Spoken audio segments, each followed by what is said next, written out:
we're going to become a wealthy country again, and energy is going to lead the way. But there'll be other things also, tariffs, because tariffs, we were our wealthiest in the 1890s. Yeah. Okay. And by the way, we're going to rename Mount McKinley into Mount McKinley because he was a great president from Ohio. He was a senator from Ohio. He was a very successful businessman who believed strongly in tariffs. He ran for the Senate, he won. He ran for the presidency, he won. He was ultimately assassinated in his second term, but he made the country very rich.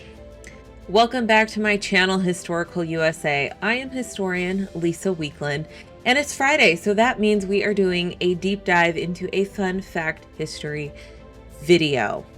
Now, today I thought it would be interesting to dive into the economic philosophies of two influential American presidents, and that is Donald Trump and William McKinley.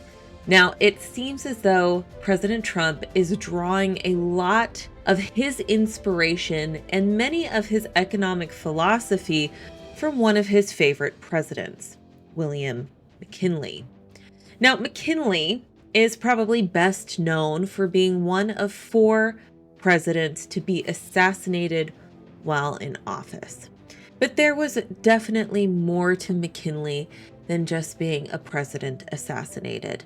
As President Trump has rolled out his plan for economic tariffs, he has frequently referenced William McKinley as an inspiration to his economic policies. Did you just float out the idea of getting rid of income taxes and replacing it with tariffs? Well, okay. Were you serious about that? Yeah, sure. But why not? Because our country was the richest relatively in the 1880s and 1890s. A president who was assassinated named McKinley. He was the tariff king. He spoke beautifully of tariffs. His language was really beautiful. We will not allow the enemy to come in and take our jobs and take our factories and take our workers and take our families unless they pay a big price. And the big price is tariffs. Hello, history friends. I am so excited to announce that we have partnered with Classical Learner. I am a historian, but more importantly, I am a homeschooling mother. Now, I get questions all the time from other homeschool parents and other parents concerned they might not be teaching their children enough social studies or civics or history. Classical Learner is a great way to help your child in all of those areas. Their children's book series, Cubs to Bears, will help your children understand things like what is the First Amendment? What is the Second Amendment? What is the Federal Reserve? They will teach your children things like critical thinking and health and nutrition.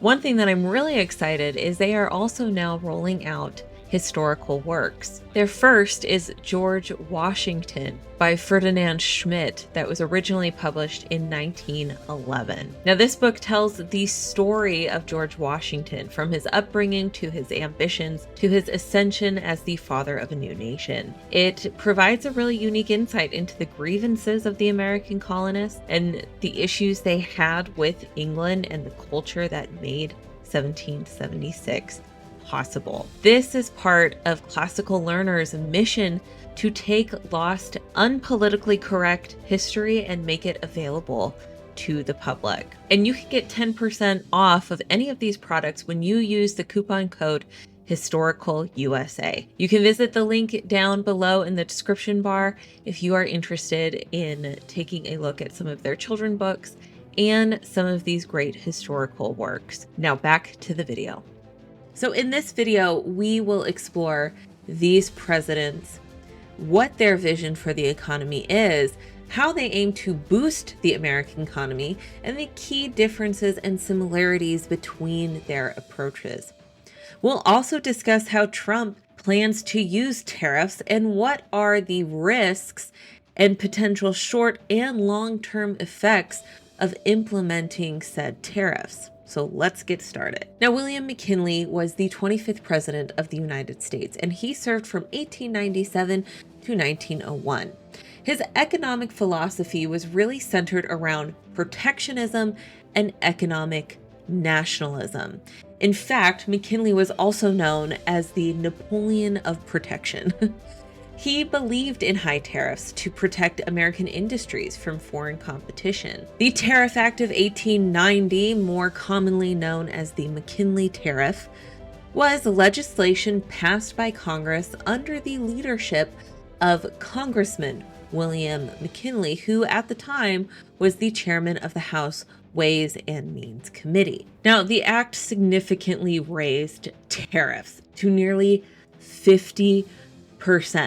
That is one of the highest rates in United States history. The tariffs really aimed to make imported goods more expensive, thereby encouraging consumers to buy domestically produced items. Now, the Republican Party went all in and supported this protectionist policy, and it became a key part of the GOP's platform at the time. Now, the act was also intended to promote economic growth and stability by supporting American manufacturing and job creation.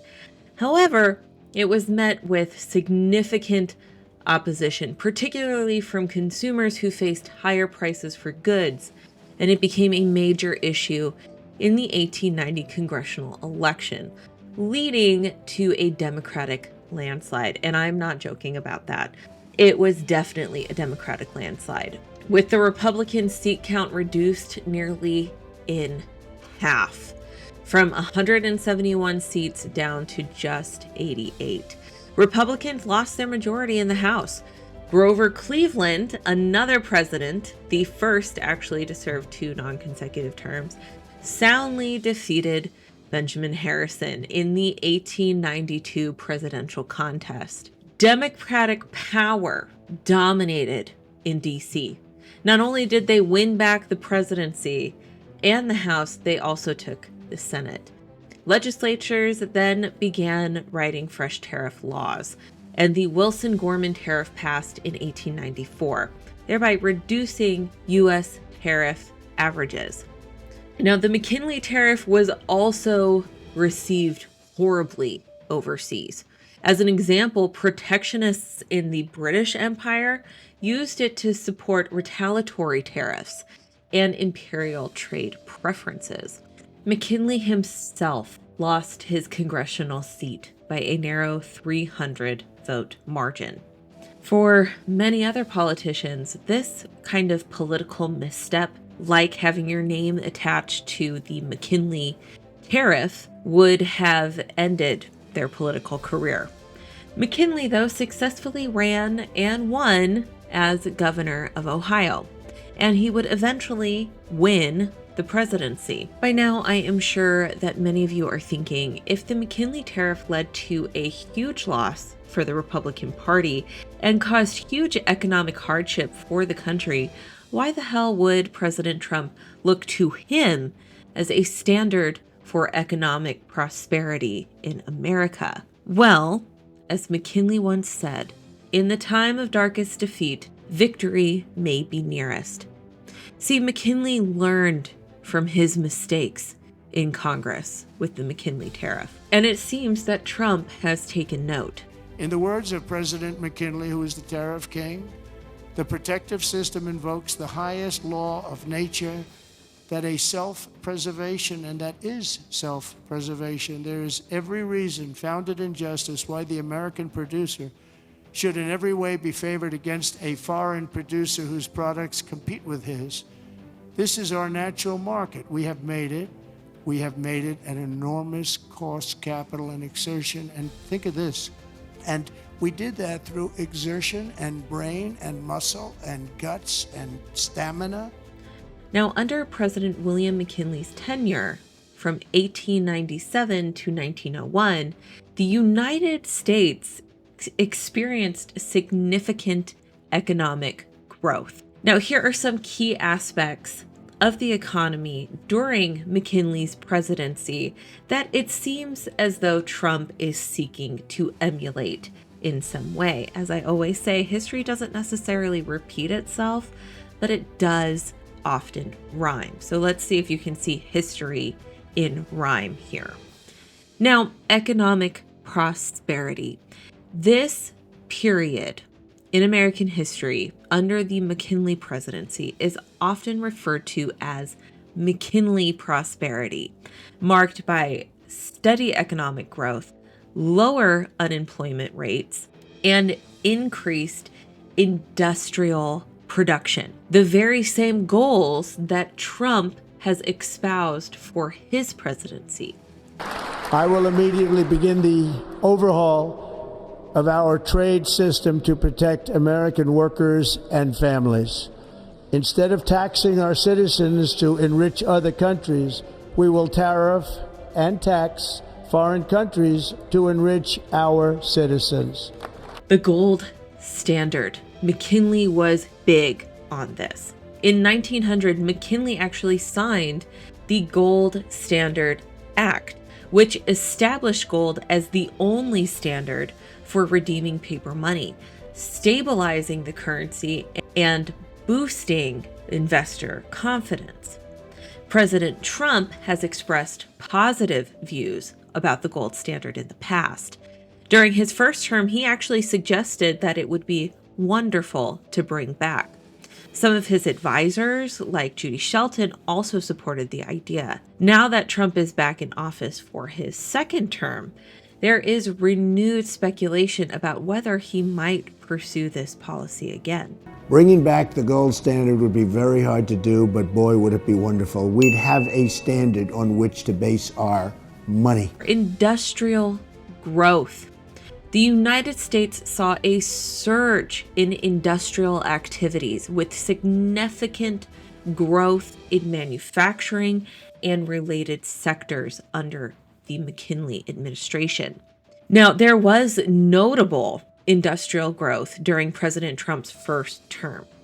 Hey, good morning. For those of you just joining us, I'm Tom Yamas. President Trump has just signed a historic $1.5 trillion tax bill, an important moment not only for the administration, but also the country. This likely will affect everyone's taxes. The president's biggest legislative victory to date, and a promise he campaigned on to overhaul our tax system. And with his signature, this will be the biggest rewrite in a generation of our tax code.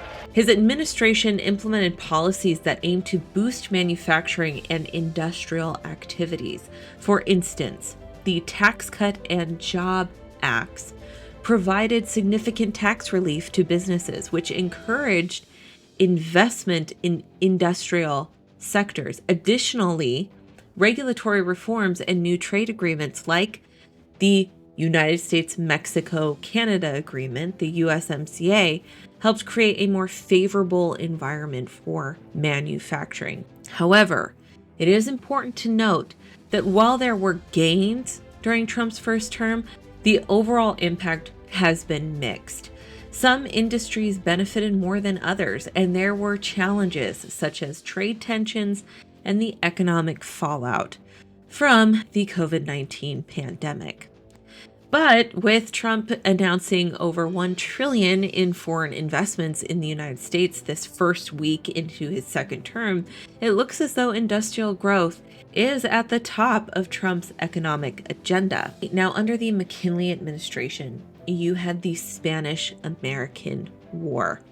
This brief yet impactful Spanish-American War in 1898 led to the acquisition of territories like Puerto Rico, Guam, and the Philippines, expanding the United States market and her resources.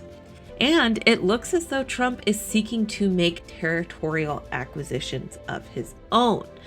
Whether he's serious or not, Trump has not toned down his rhetoric about buying Greenland, the Panama Canal, and even making Canada the 51st state. I would love to see Canada be the 51st state. The Canadian citizens, if that happened, would get a very big tax cut, tremendous tax cut, because they're very highly taxed. And you wouldn't have to worry about military. You wouldn't have to worry about many of the things. You'd have better health coverage. You'd have much better health coverage. So I think the people of Canada would like it. What Trump really draws the most of his economic inspiration when it comes to McKinley is tariffs. McKinley was a strong advocate of protective tariffs to shield American industries from foreign competition, encouraging consumers to buy American products. Yes, President Trump has been a huge advocate for protective tariffs. Now, as we discussed earlier, the McKinley tariff was a bad idea. 50% did not go over well in the global market, nor did it go well with domestic consumers. But Trump has a very clear plan when it comes to what his intention with tariffs are. So let's go through that. Now, first things first, you have to fix the trade deficit. Trump plans to impose a 25% tariff on all products imported from Mexico and Canada, an additional 10% tariff on Chinese goods. Now, these tariffs are intended to reduce the trade deficit by making imported goods more expensive and encouraging domestic production. But that is just one piece of the puzzle. The next part is to boost exports. By renegotiating trade deals and imposing tariffs on countries that undervalue their currencies, like China, Trump aims to create a more level playing field for American exports. Then he also plans to renegotiate trade deals. Now, the Trump administration is seeking to renegotiate trade agreements to secure more favorable terms for the United States, such as the United States-Mexico-Canada Agreement, the USMCA. He also plans to use tariffs to fight illegal immigration. The tariffs on Mexico and Canada are also tied to addressing illegal immigration and drug smuggling. Trump has stated that these tariffs will remain in place until the flow of illegal drugs, particularly fentanyl, and undocumented migrants into the United States is significantly reduced. Then he plans to bring back manufacturing. By making imported goods more expensive, Trump's tariffs aim to encourage companies to bring manufacturing back to the United States, creating more jobs and boosting the domestic economy. Now, from the McKinley tariff, we learned a few big economic lessons. While tariffs can protect domestic industries, they also come with significant risks if not handled properly. And that is high consumer prices. Tariffs increase the cost of imported goods, which can lead to higher prices for consumers. This can then reduce purchasing power and increase the cost of living.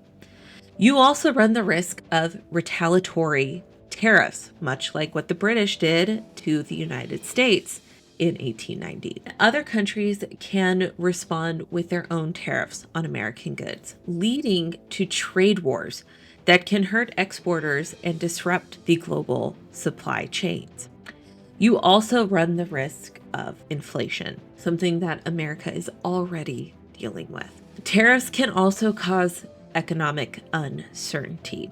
Again, if tariffs are not implemented properly, they can create uncertainty for businesses, affecting investment decisions and economic stability. In his first term, the tariffs implemented were received with mixed reactions from different sectors. Some business groups supported the protectionist measures, while others warned of negative impacts on prices and economic growth.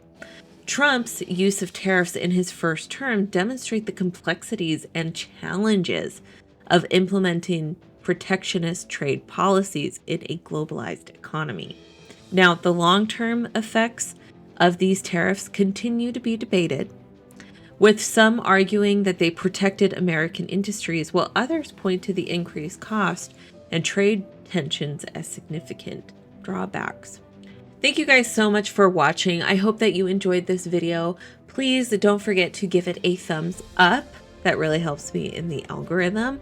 And leave a comment. And don't forget to subscribe to Historical USA and ring that bell so you will be notified whenever I post a new video. Until next time, bye.